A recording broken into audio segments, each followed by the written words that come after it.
Welcome to Old Clockworks C-3, Roundhouse Brawl. If you've been following our guide, there will be 3 gemstones that we recommend grabbing here that you haven't already found, as well as 1 boo to track down.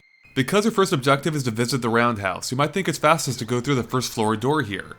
But if you do, you'll soon find your path blocked and you'd have to come back here anyway, so it's better to just catch a ride on the lift here instead.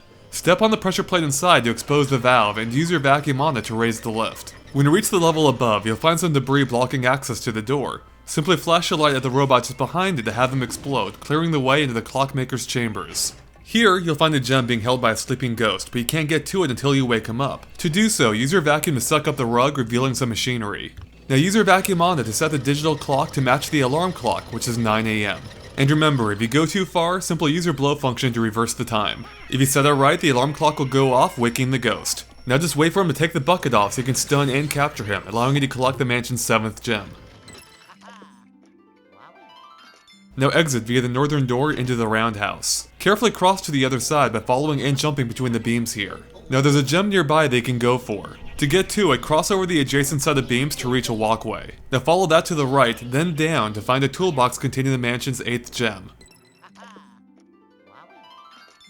Now cross back over to the previous walkway and go through the door on the right leading into the transportation hall. Because the door on the right is locked and you can't reach the doors ahead due to a moving walkway, head through the one on the left. It leads into the finishing room. Now you're going to have to clear the room of ghosts in order to leave. But where are they? Did you notice the welder's mask by the stairs following your every move? Shine your dark light on it to reveal ghost number 1, and he'll soon be joined by 2 others. Once clear, exit out the northeast door back into the transportation hall. Now head across it to the closest door on the right leading into the container yard. In order to lower the raised section of walkway on the left to continue, you'll have to weigh down the attached platform. Luckily, the machine in the center will drop a robot onto that platform each time you pull the chain. So pull it until there are 3 robots on the platform, which should then weigh enough to lower the walkway portion. The only catch is that you'll be ambushed by a couple of slammers before you can actually make use of it. Once it's clear, head on across, but you'll find that the same weighted platform has caused the final section of the walkway to rise out of reach. But the solution's easy. Just flash the 3 robots with your strobe light to cause them to explode, reducing the platform's weight and returning the final piece of walkway to its normal level. Now exit through the door back into the transportation hall. This time, cross the hall and head through the door on the left that's slightly south. It leads into the Kiln Room. In order to activate the light sensor ahead, you'll first have to get rid of the thick fog emitting from a pair of pipes. Start off by using the blow function of your vacuum on the valve to the left to disable one of them.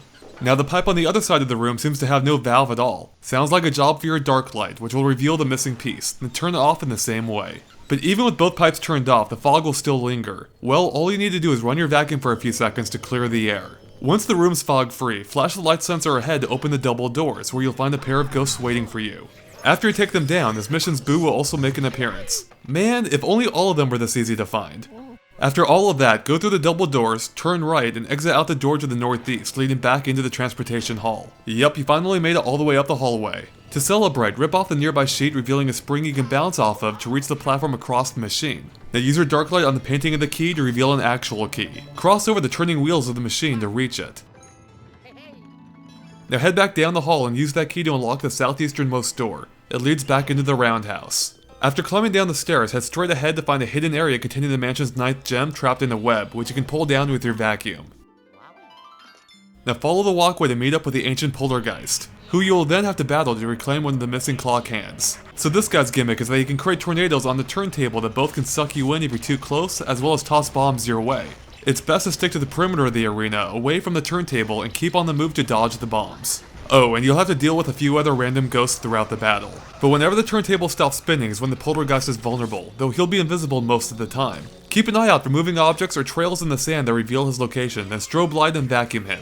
Just keep it up to make him go down for the count, revealing the clock hand. Now use the vacuum to give the nearby chain a tug to lower the raised walkway, allowing you to reach the clock hand and complete your mission.